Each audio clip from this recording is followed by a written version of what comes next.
Good evening and welcome to News 20 at 5. I'm Aaliyah Wilkerson. And I'm Angelicia Bruton. We'll be starting off today with some state news. The city of Tallahassee announced that city manager Rick Fernandez will take a voluntary administrative leave.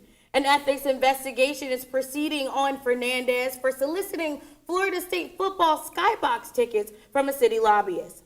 He will be on leave until the matter before the ethics committee is resolved.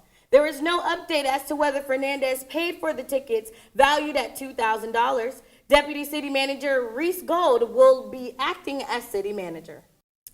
Police are investigating a shooting that occurred on Coleman Street. Reports came in around 11:30 a.m. of a man suffering from a gunshot wound. The man, whose name has not been released, was hospitalized. Anyone with information on this incident is asked to call the Tallahassee Police Department.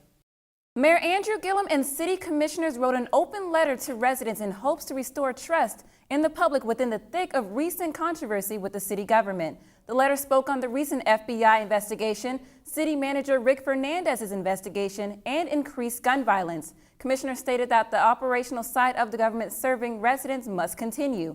The letter was sent via email to Tallahassee utility users and was posted on the City of Tallahassee Facebook page. Lighter news, the North Florida Fair is back in town. The fair will be here until November 12th and has brought new attractions such as the Kiddie Corral for smaller children who cannot ride carnival rides and the Tricky Dog Show. The fair is also offering night ticket specials. For more information, go to northfloridafair.com. Well, flu season is well underway, and estimates show that between 15 and 40% of the population will develop illnesses from influenza every year. Our very own Danielle Johnson shares some tips with us on how to protect ourselves during the cold season. The flu is now underway, and as reported by the Emergency Department and Urgent Care Center, the influenza-like illness activity remains above levels seen in previous years. Pharmacy manager Stan Cote provides tips for prevention from the flu. Just trying to avoid people who have the flu, just taking universal precautions, washing your hands. If you're sick, stay home. Don't affect your whole workplace. Don't affect your classmates. Annual vaccinations remains the best way to protect yourself from the flu. Individuals over the age of 6 months are encouraged to get flu shots, as it takes up to 2 weeks for effective protection against the virus. Overall estimates for vaccine effectiveness is 59%. Cote voiced the increase in customers who needed treatment for the flu within the past few months. Especially recently. Usually we see a lot of it between December and January. Estimates are between 15% and 40% of the population will develop illness from influenza every year. The Florida Health Department have recently announced that the flu had been regionally spreading in the state of Florida, with Tallahassee being one of the top 4 cities experiencing elevated activity. Although it is late in the season, it is very important that you keep yourself protected from the bug. Medicines like these can help aid in symptoms if you're feeling a bit under the weather. For News 20 at 5, I'm Danielle Johnson. To locate a flu shot provider near you, contact your physician, your local county health department, or use the Florida Department of Health's flu shot locator. Tallahassee residents will find it easier to travel to the nation's capital. American Airlines will offer daily direct flights on its 76-passenger aircraft to Washington, D.C. from Tallahassee Airport starting in February 2018. Mayor Andrew Gillum says the direct flights will help create new and dynamic economic opportunities for the city. This direct flight is one of the airport's initiatives to generate more traffic into and out of the airport.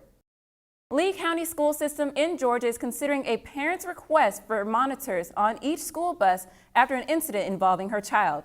The parent of a kindergarten student met with the school board officials after she alleges her daughter was sexually assaulted by 2 older boys on the bus. School superintendent says the school system is not able to put a rider on each bus, but they are considering it if warranted.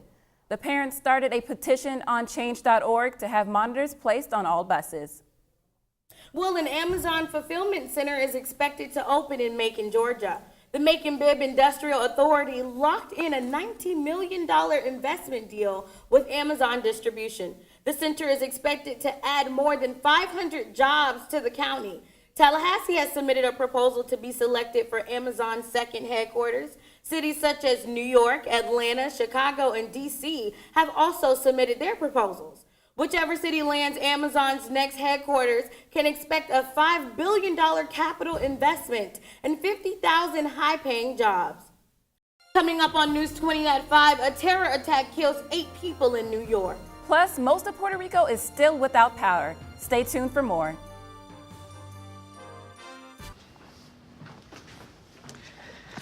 All right, I know this isn't any fun to talk about, but we should. Okay, so who's gonna do what? I'll pack the dead batteries. Great. I'll only put what I don't need into a duffel bag. Perfect. That's totally unhelpful. No problem. Meanwhile, I will try to comfort everyone by speaking in a calm voice. And I'll try to get the generator going without any gas. Oh, let's not forget the cell phones, which probably won't work. Right. And who is going to handle supplies? I can forget to do a list for us. Thanks, pal. Well, I think we couldn't be any less prepared. I'm proud of you guys. Talk to your kids about who to call, where to meet, what to pack. Visit ready.gov/kids for tips and information. 8 people are confirmed dead and almost a dozen injured after a man intentionally drove a rented Home Depot truck on a bicycle path, striking a crowd of pedestrians and bikers in Manhattan, New York City. The suspect was identified as 29-year-old Saifullah Pav.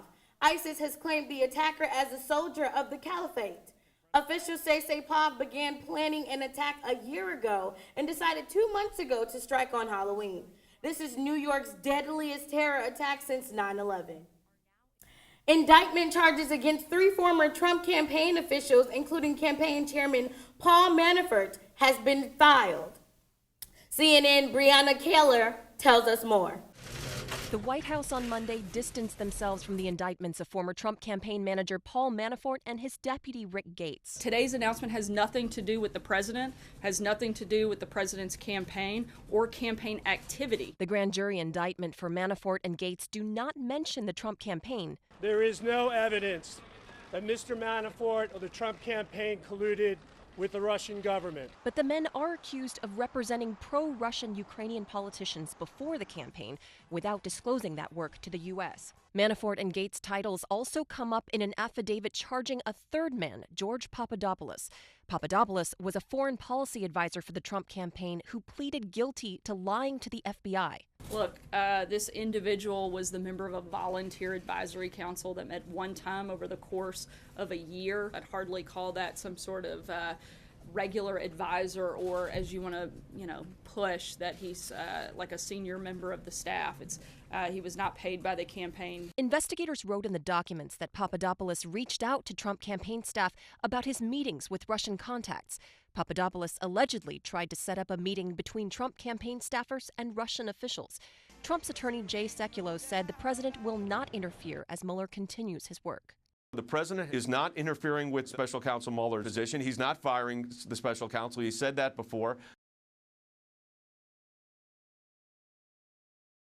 These indictments mark the first criminal allegations from probes into Russia influence on the 2017 presidential election. Puerto Rico Electric Power Authority canceled a $300 million contract awarded to Whitefish Energy, a Montana company tasked with restoring power to the storm-ravaged island. Some restoration figures show nearly 40% of electricity generation has resumed, but it doesn't say how much power is actually reaching homes, schools, and hospitals. San Juan Mayor Carmen Cruz said that the death toll from the hurricane is hundreds higher than the official government count. The official death toll stands at 55, but the number may be as high as 500. President Trump will embark on the longest trip of his presidency. The president and the first lady will go on a 12-day country visit to Asia, designed to strengthen diplomatic and economic partnerships in the midst of North Korea's nuclear threat. Coming up on News 20 at 5, changes unfold for FAMU's athletic department, and found out how you can hang out with a cool sport here in Tallahassee.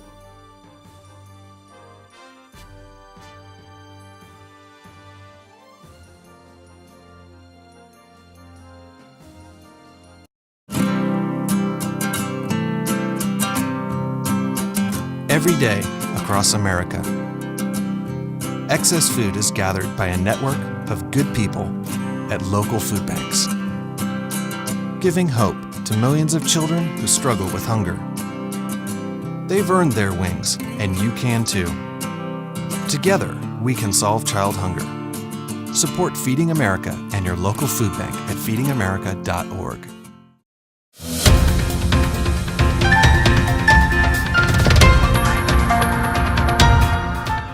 Welcome back. I'm Aaliyah Wilkerson with your sports. FAMU Athletic Director Milton Overton has resigned and accepted the same position at Kennesaw State University. According to Overton, after losing his father, he wants to be closer to his family. This announcement comes after Overton unveiled plans for the new $9 million sports facility for FAMU, which could replace Gallimore Powell Fieldhouse and add 2,000 South End Zone seats. FAMU graduate and football player John Eason will step in as interim athletic director. Well, Doak Campbell Stadium has yet to be graced with a win. Going into this weekend's matchup against Syracuse, FSU is still winless at home after falling short against Louisville. Tensions are running high for the Florida State Seminoles as they'll have to be nearly perfect in the rest of the season to maintain their 37-year bowl streak. Well, you're looking to spice up your outdoor recreation? Ashley Jackson shows us how to experience an extreme sport at the Tallahassee Museum. Let's take a look. Some people do it for fun, and others to brush up on their skills. 52 acres of native plants and wildlife while zipping through the treetops, soaring through the swamp, and conquering obstacles on one of the Tallahassee Tree to Tree Adventures courses at the Tallahassee Museum. Come through on weekends, it can be 200 to 300 people in a day. Weekdays tends to be between 50 and 100. So we deal with a lot of clients, teach them how to do our course, what the rules are, how our equipment works, and then get them moving through. So grab a harness, clip in, and just let go. The Tree to Tree Adventures offers 3 different courses to children and adults where you can explore Tallahassee 60 feet off the ground. In Tallahassee, Florida, I'm Ashley Jackson for News 20 at 5. It's funny how something so scary can look so fun. Maybe I'll consider trying it out.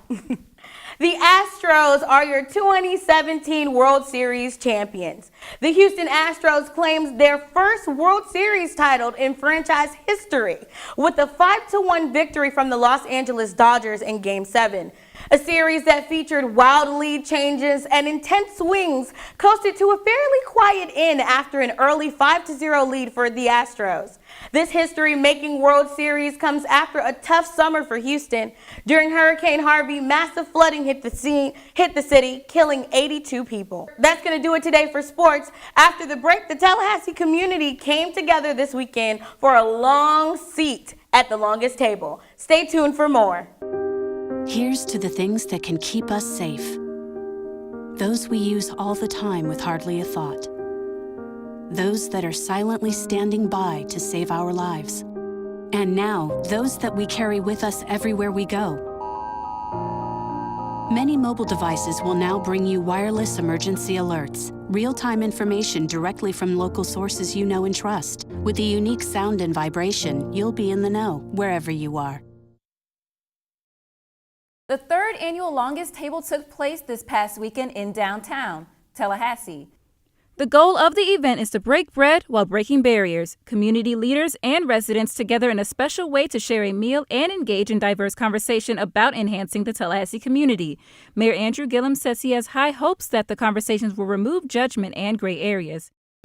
And my hope is at the end of the day, because of the assemblage of diverse people from different parts of our community, that the next time folks hear about something or read something in the paper that happens in a different part of our city, that instead of being judgmental of what they see and they read, that they may be more curious about why something happens or didn't happen. Well, what a great way to get the community engaged, right? Yeah. Well, that's going to do it for us this evening. I'm Aaliyah Wilkerson. And I'm Angelicia Bruton. Thank you for tuning in to News 20 at 5.